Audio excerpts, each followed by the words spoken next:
Hey there, friends. Mickey Willis here with a heartfelt request. As some of you know, we've been working on a movie called Bad Medicine for the better part of 2 years. This movie is about the tragic stories that are unfolding and continue to unfold today within American hospitals. Countless people, tens of thousands of people, have been harmed and killed by the COVID-19 mandates, and it continues today. Remdesivir is a very toxic, very deadly drug that did not do well in any of its studies, but for some reason, the medicines that were safe and effective were demonized and pushed aside to make room for this very expensive and profitable drug called remdesivir. Any medical professional will tell you that there is a time and a place for medical ventilation, and that too has been terribly misused. And now we have a good portion of our population that is too untrusting to even enter the hospital anymore. We want to correct that situation because we need our doctors. And the truth is the vast majority of doctors are well-intended, good people who themselves were coerced and tricked into forcing these protocols upon their patients. And they're all now dealing with the regret and the weight that comes with knowing that they were forced to defy their oath to do no harm. And so we also want to make things right and find justice for the doctors who are under the stranglehold of a very, very corrupt system. It is a modern-day horror story, literally, and it will definitely open some eyes, and it will definitely make an impact. But because of the expansion of the story in real time, we've had to expand the scope of production and extend the production period by several months, and that requires a lot more money to get the story completed and completed right, that it has the impact and does what we intend it to do. And so any help from anyone out there who cares about humanity, anything you can do to help us raise the funds to reach our goal to complete this movie, we deeply appreciate it. As most of you know, the reason that my films, this series particularly, has become the most seen independent documentary series in history is because they were made on 100% donations, which allowed us to then give the films away and have no barrier to entry, no return on investment, nothing that would stop it from reaching the people. I give my films away because I believe that the people need them and deserve them right now. So anything you can do to help us with this mission is deeply and greatly appreciated. Thank you for your continued support.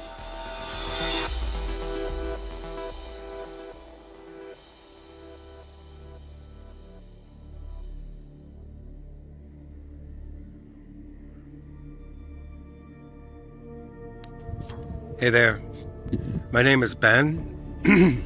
2 days ago, I was in a car crash. I got cut up, all around, nothing serious. Within 10 minutes, EMT arrived and injected me with something, and I said, no. And they're like, just gonna sedate you, boss.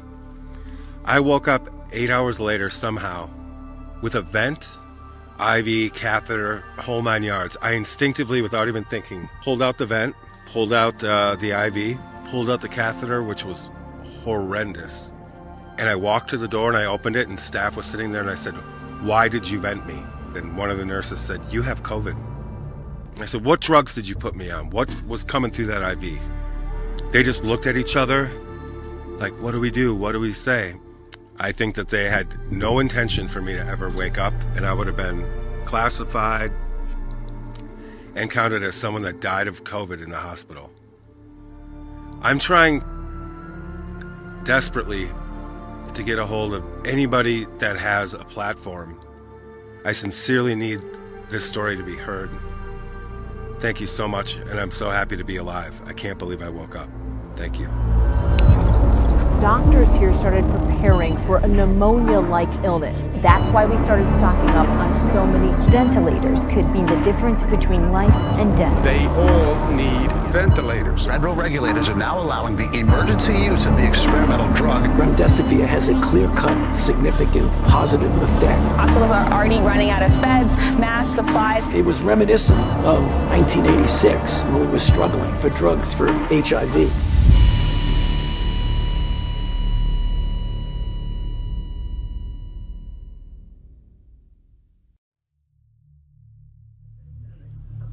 They don't care what's happening to these people. And I just have to keep watching them die.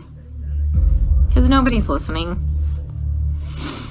I literally had to call my friend Lisa because I'm like, dude, I am not crazy, right? Like, this is wrong, right?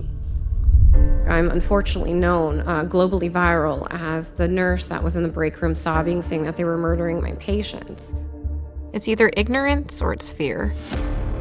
If you only work in one unit, in one ICU, in one hospital, if you've never had anything to compare it to, you legitimately think that these protocols are saving lives. I think they think they're doing the best they can because they're following the guidelines, and the guidelines must be good. I heard it a million times. We have to follow the CDC guidelines. Every time they would sit there and tell me that all they do is CDC guidelines with FDA-approved drugs. Ivermectin is FDA approved, hydroxychloroquine is FDA approved, yet they refused. There were memos that went out through the health systems. I received them. Do not use ivermectin. Do not use hydroxychloroquine. Do not. Recently, the American Medical Association announced they strongly oppose the ordering, prescribing, or dispensing of ivermectin. No, you should not take hydroxychloroquine. The FDA warns doctors the drug Hydroxychloroquine is not effective. Dr. Fauci said that if hospitals get any more overcrowded, they're going to have to make some very tough choices about who gets an ICU bed. That choice doesn't seem so tough to me. Vaccinated person having a heart attack? Yes, come right on in. We'll take care of you. Unvaccinated guy who gobbled horse goo? Rest in peace, Wheezy. They were saying that what I suggested wasn't working. Certainly what they were doing wasn't working either. I asked one doctor, well, can we get inhaled budesonide? We were trying to advocate for him to just get basic vitamins. I asked for things like vitamin C drip. They could have put him on a Z-Pack, anything.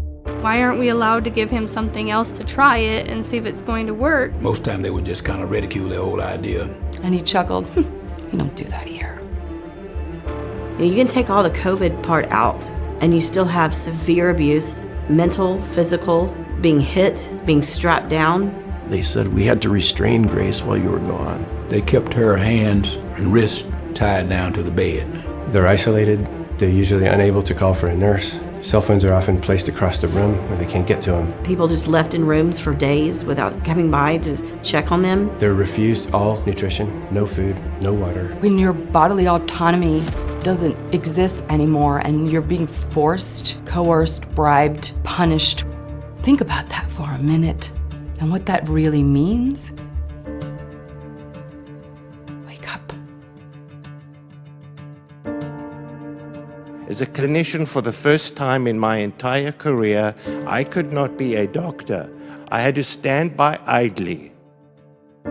I had to stand by idly watching these people die. I'm just sorry I wasn't louder in the beginning. I should be louder.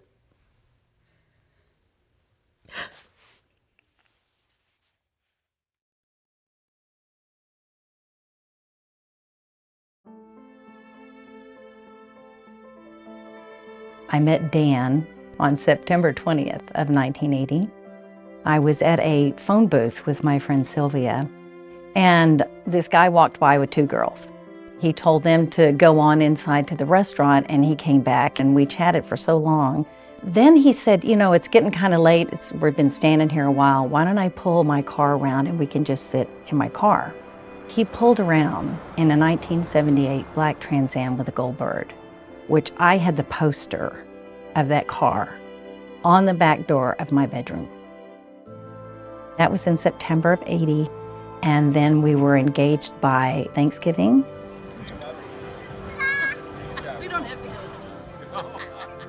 In corporate world, he had to wear a dress shirt and slacks and dress shoes, but he always wore funky socks because, you know, when you cross your leg over in the boardroom, your pants leg comes up and you see the socks.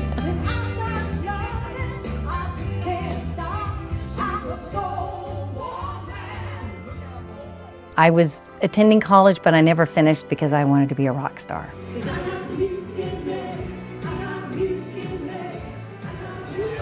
Oh, happy anniversary, you two lovebirds. It was such a blessing because he just absolutely adored me. We just had a beautiful, very calm life. walk me through who Grace is. Yeah, that's my favorite part, but it's the hardest part. So way back when we were 39 years old, we decided to let God lead in the area of children. We hadn't had a child for a number of years, and he chose to bless us with Grace. And she was a gift. For somebody with Down syndrome, she could do everything. My wife is gifted in teaching, and she taught Grace how to read and write. Here's Grace on her 17th birthday. And there's the real Grace. She rode a horse. She played violin at my daughter Jess's wedding. There's nothing she couldn't do. Wow, you're doing great. Thank you very much. She had quite a sense of humor. She said, "Dad, I came up with a joke." And I said, "What's your joke, Grace?" And she said, "Where do bees go to the bathroom?" I said, "I don't know. Where do they go to the bathroom?" And she said, "The BP station." That was Grace. She was a laugh a minute. Come in, love. I'm all shook up.